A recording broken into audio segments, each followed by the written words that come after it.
Voilà. Même en NBA, c'est quoi? C'est que même quand les gars arrivent, tu arrives, il y a les rookies et il y a des gens qui sont là depuis 10, 15 ans et ils sont au même niveau que toi. Et beaucoup de gens arrivent en NBA et puis tu arrives, tu vois ce que quelqu'un de 10, 15 ans fait.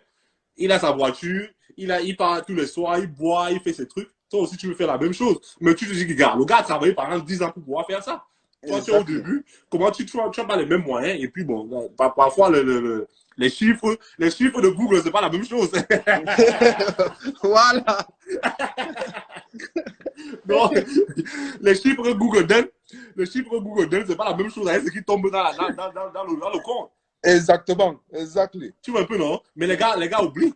Les gars oublient ça et les gars ne savent pas. Et puis les gars arrivent en NBA et ils essaient de vivre le même lifestyle que les gars qui sont là depuis sont en train de vivre. Mais ils ne comprennent pas que c'est pas ça. Tu vois un peu, le grand frère a déjà fait ses économies, il a déjà ses projets ici, il a déjà, tu vois un peu, il a tous ces trucs à côté. Mais toi, tu arrives, tu vois seulement les voitures, tu vois la fête, la boisson, et puis bon, c'est tout ce qui t'intéresse.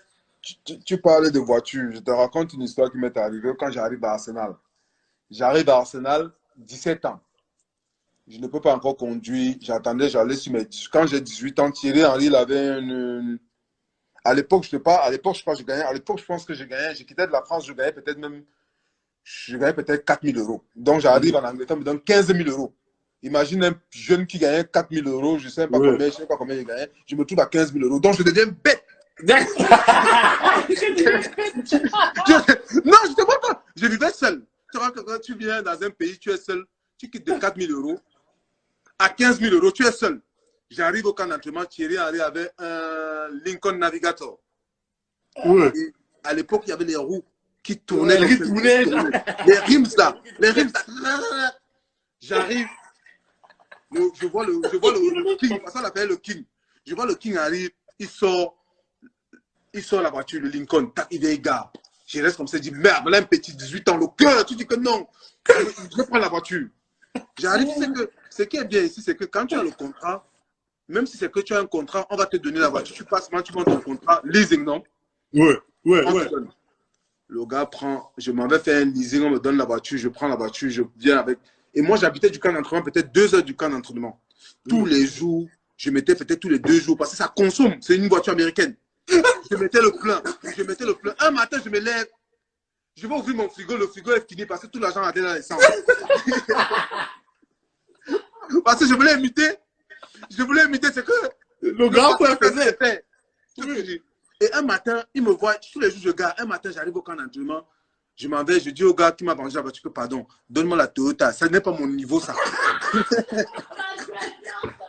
Regarde, c'est pas mon niveau, gars. C'est pas mon niveau. Donc, j'arrive au camp d'entraînement. Je dis en Toyota. Thierry me voit. Il me voit, j'entre, il me dit, mon petit, ta voiture est où? Je dis non, Thierry.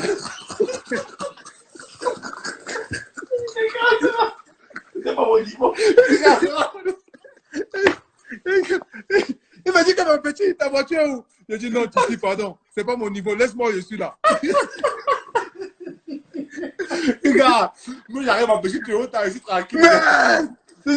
J'allais à la pompe d'essence tous les 2 jours. Je mettais le plein, je pleurais. Je dis que je finissais mon argent dans l'essence. Je dis que je reste comme ça, je dis que mais le grand là, c'est un monsieur. C'est un monsieur. Il me dit, mes petits, quand il était venu acheter ça, je n'ai rien dit. Parce que vous, les petits, quand vous donnez les conseils, vous n'écoutez pas. Vous n'écoutez pas. Il fallait que toi-même tu fasses l'erreur d'abord. Voilà. Tu vois, là. C'est pour ça que quand je pense aux petits, je pense aux les petits, ils sont petits. Quand je vois les petits, je dis aux petits que petits. Quand je vous vois, je me fais rire. Parce qu'aujourd'hui, je vois les petits sont là. Champagne, Cécile, les gars sont les... Attends, il y a un truc là, on appelle ça comment? Le truc le renard. Le renard, les renards. Non, ils vont payer, gars. Ce n'est pas mon niveau. Moi, ce n'est pas mon niveau. Moi, je dis le renard. Voilà. Moi, je ne connais pas le renard. Quand ce n'est pas mon niveau. Donc, moi, quand je dis au gars là que je laisse comme ça, je dis que les petits, tout ça, parce que nous, on est les sportifs. Après 45 ans, moi, je suis souvent que je disais à ma famille que la vraie vie, c'est à 45 ans. La vraie vie. Tu vois, aujourd'hui, quand tu achètes une Bentley, une Ferrari à 20 ans, tu es inconscient, tu es insouciant. Quand tu vois un homme de 50 ans aller acheter, sortir l'argent, acheter la Ferrari ou une Bentley, ça veut dire que c'est un homme, c'est un monsieur. Un homme, regarde, ça s'appelle. Oui! À bon temps, tu es encore là, tu dandines de gauche à droite. Mais oui, franchement, je te jure, mon frère. De gauche à droite. Tu dandines, tu ne sais pas. Mais à 50 ans, quand tu arrives, tu sors là-bas, tu sors l'argent à 50 ans, tu achètes une Ferrari, une Bentley, ça veut dire que tu as réussi dans la vie. Ouais. À 20 ans, tu roules à 20 ans avec une Ferrari, tu n'as pas réussi, tu es un pauvre. Ouais. Non, je te promets. Moi, je dis tout le temps que les sportifs, on est les hommes les plus pauvres de la vie. Pourquoi? Parce que on veut souvent vivre souvent un moment de fois, même tu gagnes 10 000, tu dépenses 20 000. Ouais, c'est ça. C'est ça le problème, en fait. Non, parce que les gens ne connaissent pas, on va te voir. Non, je dis que j'ai vécu ça parce que j'ai vu les tirs. Moi, je te dis, je te raconte pas les histoires. J'ai fait 8 ans à Arsenal. 8 ans à Arsenal, et dis-toi bien que je gagnais bien ma vie pendant les 8 ans que j'ai fait. Non, pendant les 8 ans, les 4 dernières années, j'ai commencé à bien gagner ma vie. Tu vois, je veux dire, je gagnais bien ma vie. Les 4 dernières années, parce que les débuts, c'est pas toujours ça, tu vois. Mais les 4 dernières années, non, les 3 dernières années, ça allait déjà, tu vois. Mais pendant ces 3 dernières années, je te jure, je n'avais pas faim, je mangeais bien, j'avais acheté une maison, j'ai pris un crédit pour une maison, tout ça. Je partais en vacances, mais je n'ai jamais économisé 100 000 pounds. 100 000 pounds. J'ai fait 8 ans à Arsenal. Quand je partais d'Arsenal, je n'avais pas 100 000 pounds dans mon compte pour quelqu'un qui gagnait assez d'argent. Ouais. C'est ce que je veux dire. Parce que je vivais une vie où j'avais pas faim. C'était facile. Tu quittais ici, je m'avais au shopping center. Je m'achète les habits, je monte, je descends. Mais moi, je ne vois pas. Tu vois ce que je veux dire? Je fais les voyages, je voyage comme ça. C'est quand je suis arrivé à Barcelone que ma vie a changé. Je comprends ce que je dis. J'étais millionnaire. À ce moment, j'étais millionnaire sur le papier, mais je n'avais jamais vu le million dans mon compte. Non, je dis, j'avais jamais vu. Je dis que j'avais jamais vu le million sur mon compte. J'avais jamais vu 100 000 ou 2 000 dans mon compte. Tu vois ce que je veux dire? Quand je suis arrivé à Arsenal, quand j'ai quitté Arsenal, je suis arrivé à Barcelone. C'est parce que des fois, tu vois, les gens disent que non, pourquoi tu as quitté Arsenal? Pourquoi? Je te jure devant Dieu, si on va regarder en vérité, je n'aurais jamais voulu quitter Arsenal parce que j'étais bien. C'était le chez moi. Arsenal, même si des fois je ne m'entraînais pas, je savais que je vais jouer.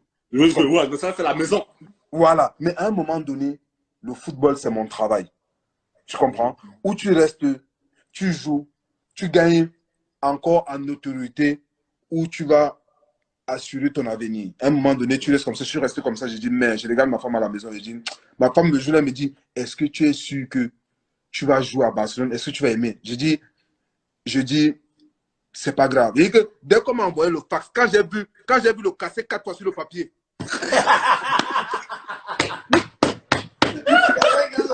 tu vas le casser 4 fois sur le papier. Je dis, mais non, ma vie a changé. Tu vois, oh, on m'a appelé. On m'a appelé, le gars m'a dit, tu vas aller à Barcelone. Je dis, j'ai d'abord hésité, tu vois, non? J'ai d'abord hésité. ouais. J'ai dit, j'ai d'abord hésité. Et quand il m'a envoyé le fax, je regarde le papier. J'ai tchakalisé ça comme ça, bien que je te dis. Il dit, merde! Il dit, casser combien? Il dit, casser 4 fois. Là-bas, ce n'était pas le parfumé, mais c'est le casser 4 fois. Ça a dépassé le bassin parfumé. Et quand je vois ça, merde! J'ai dit, quand le gars m'a appelé, le directeur sportif m'appelle, il me dit, oui, tu sais que tu ne vas pas jouer. Comme, je ne voulais même plus dire ce qu'il était en train de me chacaliser là. Je ne voulais même pas. Moi, c'était les chiffres. Tu vois, alors. Le chiffre, la honte de tout, les yeux, là. Mais tu parlais de quoi? C'est là où j'ai dit que quand je suis arrivé à Barcelone, ma vie a changé. J'étais millionnaire dans le compte. C'était plus dans le papier. Que tu viens, tu n'as plus rien. C'était dans. Parce que non, parce que les gars, quand je disais d'abord partout, ils disaient que les chiffres de Google, parce que les gars sont là, ils voient des chiffres à Google, c'est pas, ils pensent que c'est la réalité. Mais c'est ça!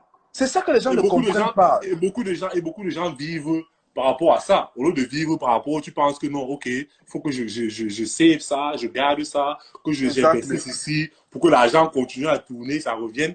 Et que dans la vie, à la fin de la journée, c'est que tu prends soin de ta famille et que tu sais que demain, quelqu'un peut dire que, oh, Pascal a fait ça et que grâce à lui de hier, j'ai fait aujourd'hui, je suis celui-ci, j'ai fait ça, j'ai fait ça. Il m'a donné l'inspiration, il m'a fait ça à la fin de la journée, c'est ça, et que ma famille est tranquille.